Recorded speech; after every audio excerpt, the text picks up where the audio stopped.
que você está achando desse começo de governo? Vamos falar um pouquinho de outras coisas, depois eu quero te perguntar sobre algumas coisas que têm repercutido. Mas o que você está achando desse começo de governo? O Bolsonaro fora do país, o presidente Lula fazendo vários acertos, há muitas dificuldades também. O Brasil passou 4 anos difíceis, 4 anos que foram muito movimentados dentro do terreno da religiosidade. Como é que você vê esse começo de 2023? Olhe, eu tenho me mantido atento em oração, e oração mesmo, porque, para mim, o que está acontecendo no Brasil é uma questão profundamente espiritual. E a gente só viveu o que a gente viveu também por causa de um vazio espiritual enorme no país inteiro. Eu creio que os evangélicos foram a maior expressão do vazio, porque é uma palavra de Jesus que diz que casa varrida e ornamentada e desocupada se torna um ambiente para uma possessão muito pior, 7 vezes pior, é o que Jesus diz no Evangelho, do que qualquer estado anterior que se tenha experimentado. É mais ou menos o que aconteceu no Brasil nesse período. Foi uma espécie de possessão coletiva. Era uma casa que estava preparada para ser invadida, porque estava sem dono. E por que estava sem dono? A gente não deve esquecer disso. Nós tivemos 8 anos grandiosos de governo do Lula, não sem dificuldades, não sem problemas, que eu acho que alguns dos traumas dele, dos 8 anos de governo, de presidência dele, e mais os quase 6 anos da Dilma até o final do processo do afastamento dela, todo esse acúmulo de governança gerou nele, que é uma pessoa muito, muito sensível, intuitiva, inteligente. Mais do que tudo, ele é um ser de intuição política incomparável. Eu conheci muita gente importante politicamente na vida, como Leonel Brizola, com quem eu tive muitas conversas, e tanto ele me visitou, quanto eu o visitei várias vezes, trocamos conversas e experiências. Era um prazer histórico sentar e conversar com ele, ouvir, perguntar, inquirir e também responder, e vários outros. Mas ninguém se compara ao Lula, que eu conheci no final, depois da campanha de 89, foi que nós nos aproximamos e tivemos um relacionamento muito pessoal. E ninguém, nem de longe. Eu acho que os 8 anos de governo dele, depois da experiência com a Dilma, culminando com a Lava Jato e com a consequência da prisão, isso não aconteceu sem traumatizá-lo. Se ele não tivesse tido traumas disso aí, seria inumano e seria um péssimo sinal de uma pessoa não traumatizável com coisas e experiências tão pesadas. E algumas delas o fizeram também refletir profundamente. E isso você já sente no início deste governo. Eu já comecei a sentir isso antes, na escolha do vice-presidente. Ele podia discordar de tudo em relação ao Alckmin, em muitos aspectos. Depois, com o passar do tempo, em nem tantos aspectos. E depois, quando começaram a andar juntos, quando o convite foi feito e houve reciprocidade, descobriram que eles praticamente não têm diferenças, que eles são capazes do convívio mais pacífico, tranquilo e complementar possível.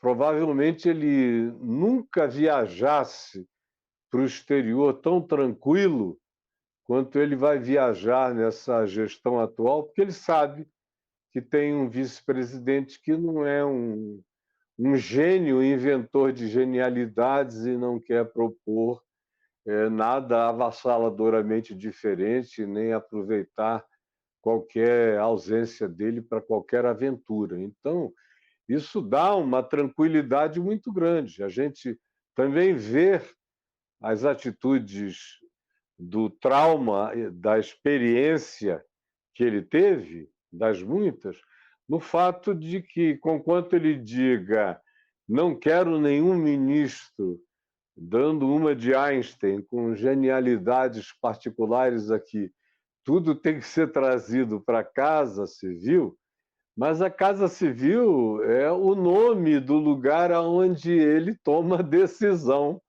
final, para acabar com essa história de ter intermediários. Então, ele é, neste governo, um homem que aprendeu com os sustos que levou no primeiro governo, o susto do mensalão, no segundo governo, por causa da pluralidade da necessidade da governança, de envolver tantos partidos diferentes e interesses diferentes para poder garantir a governança parlamentar e legal do país, com avanços nas progressões de leis. Nenhum executivo caminha numa democracia sem um Congresso com maioria ou com a disposição de votar de maneira livre, limpa e não preconceituosa a maior parte das propostas do governo, acho que façam sentido. Mas você precisa ter maioria ou praticamente um pendulamento que propicie maioria nas maiores necessidades. Então, ele mesmo, quanto tenha os seus representantes, mas não tem ninguém fazendo nada pelo Lula mais do que ele próprio em relação a governar.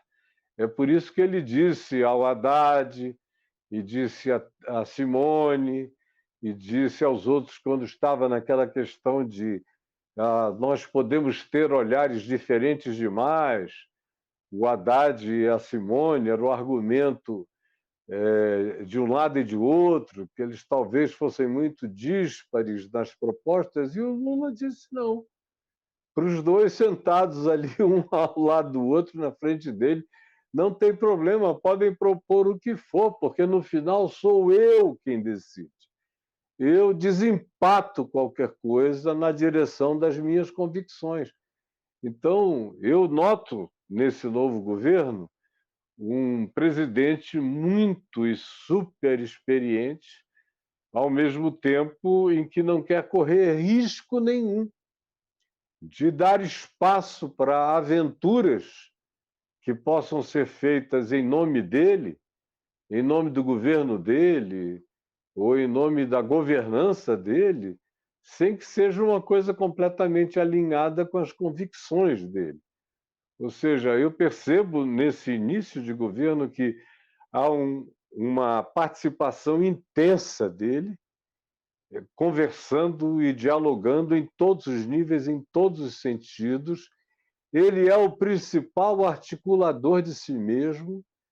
Tem outros trabalhando, mas ele confia mais na capacidade que ele tem de articular os seus próprios projetos políticos e saber até onde ele está disposto a ceder e quais são as elasticidades que ele é capaz de suportar sem se autoviolar de nenhuma forma ou natureza, que é uma outra lição que ele aprendeu, é a de diminuir a área de concessões, tornar elástica a capacidade dialogal, politicamente falando, mas, por outro lado, ter uma margem pessoal, de exigências, de princípios, para poder validar coisas que ele nunca tinha manifestado antes com a veemência com a qual ele tem manifestado agora. Então, o que eu observo nesses 2 meses e meio de governo é que, primeiramente, se gastou um tempo enorme para tentar paralisar o golpe que se pretendeu dar e se fez tudo para dar, e graças a Deus eles tentaram dar, porque puseram a cara para fora. Eles tiveram que desacampar-se. E esse ato da tentativa de invasão ou da invasão dos prédios dos poderes atingiu apenas os prédios dos poderes, mas fez e deu ao Lula um poder de produzir coesão institucional entre os vários entes garantidoras do processo democrático e arregimentou pela ação enlouquecida dos vândalos na tentativa de tomarem o poder dos golpistas, ele conseguiu arregimentar uma quantidade muito grande de outros que nem tinham votado nele, mas que jamais aceitariam qualquer excesso tão extremista como aquele que eles viram ser realizado com pompa e circunstância naquele 8 de janeiro trágico para a visibilidade mundial da nossa democracia. O que o Lula também, pela genialidade política dele, soube aproveitar excelentemente bem em favor de si mesmo, em favor do Brasil no mundo, porque ele gerou o que aconteceu aqui. O Bolsonaro levantou a bola perfeita, quicando na área, sem goleiro para defender. E eles acharam que estavam fazendo um gol, mas era um gol contra, de modo que o mundo inteiro viu o quão horrorosa era a circunstância na qual o Brasil tinha vivido os últimos 4 anos, e do que o próprio mundo estava sendo salvo em várias áreas com a não continuidade do governo Bolsonaro, e como o Lula, que já era conhecido de antes, mas com toda a experiência que todo mundo viu que ele tinha adquirido, poderia se tornar um dos grandes interlocutores globais para esses próximos anos, o que deu um alento imenso a muitas presidências e parlamentos e primeiros ministros na terra inteira, porque nós estamos vindo de um período muito perigoso na Terra, e ter pessoas experientes que sejam propositoras de paz e que deem o exemplo da paz e que sejam aferradas à democracia, à proteção da vida, do meio ambiente, às mudanças climáticas enfrentadas decentemente com o melhor do nosso esforço e a revalorização do significado da pessoa humana no ambiente nacional, dos índios a todos os despossuídos e empobrecidos do país inteiro e os 35 milhões de herança de famintos que ele herdou, e os projetos imediatos de, enquanto se tenta levantar o país, atacar-se, no entanto, de frente, a partir do princípio do Betinho de que a fome tem pressa, atacar logo e de frente, sem postergamento, a questão da fome, da segurança alimentar, enquanto se tenta criar ambientes negociais e comerciais e adaptar a legislação do Brasil para voltar a ser um parceiro internacional e um player de capacidade de importância muito grande no mundo atual.